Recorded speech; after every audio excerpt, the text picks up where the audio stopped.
Guys, ഞാൻ ഇന്ന് വീട്ടിൽ പോകുന്ന നല്ല എക്സൈറ്റ്മെൻറ്റിലാണ്. ബിക്കോസ് നാട്ടിൽ നമ്മുടെ ഉത്സവം കേട്ടോ. ഞാൻ സ്റ്റോറിൽ ഇങ്ങനെ വെറുതെ ഇരിക്കുന്നത് ഷിഫാനിക്ക് അത്ര സഹിക്കുന്ന പരിപാടിയല്ല എന്നാണ് എൻ്റെ ഒരു വിചാരം. ബിക്കോസ് ഞാൻ ഇങ്ങനെ വെറുതെ ഇരിക്കുന്നത് കാണുമ്പോൾ കുട്ടി എന്നെ ഓരോ പരിപാടിക്ക് വിളിക്കും. പിന്നെ പിള്ളേരുടെ ഒരു ആഗ്രഹമല്ലേ പൊട്ടുകുത്തണമെന്നൊക്കെ ഉള്ളത്. അങ്ങനെ ഞാൻ ഷിഫാനിക്ക് പൊട്ടുകുത്തി കൊടുത്തു. ആദ്യം നമ്മൾ റൗണ്ട് പൊട്ടാടോ തൊട്ടത്, പക്ഷേ അത് ഇച്ചിരി വലിയതായിപ്പോയി. അങ്ങനെ തുടച്ചപ്പോൾ കുട്ടിക്ക് പാമ്പ് വേണം, ദീപം വേണം. പാമ്പ് വരയ്ക്കാൻ എനിക്ക് അറിയാത്തത് കൊണ്ട് പിന്നെ ഞാൻ കുട്ടിക്ക് ദീപം ആട്ടോ തൊട്ട് കൊടുത്തത്. അങ്ങനെ നമ്മൾ നേരെ ചായ കുടിക്കാൻ പോയി. അവിടെ ചെന്ന് ചായ കുടിച്ചുകൊണ്ടിരുന്നപ്പം വിശക്കുന്നു എന്ന് പറഞ്ഞിട്ട് നേരെ ഹൈപ്പറിൽ പോയി.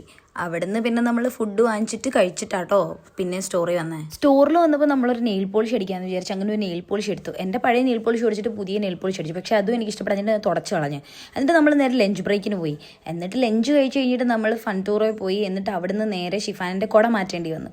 അങ്ങനെ മിനിസോയിൽ പോയി അവിടെ കുറച്ച് കറങ്ങി നിന്നിട്ടാണ് തിരിച്ച് സ്റ്റോറി വന്നത്. നമ്മൾ ഇന്റേൺഷിപ്പിന് കണ്ടിട്ട് ഇത്രയും നാളായിട്ട് നമ്മൾ ഒരു ഫോട്ടോസ് പോലും എടുത്തില്ല. പക്ഷെ നമ്മൾ ഇന്ന് കുറേ ഫോട്ടോസ് എടുത്തു. എന്നിട്ട് ഞാൻ നേരെ ഇറങ്ങി ബസ് പിടിച്ച് നേരെ വീട്ടിൽ വന്നു. നാളെ രാവിലെ അമ്പലത്തിൽ പോകണം. സോ ഞാൻ കുളിച്ച് കഴിച്ച് കിടന്നുറങ്ങാൻ പോട്ടോ. ബൈ.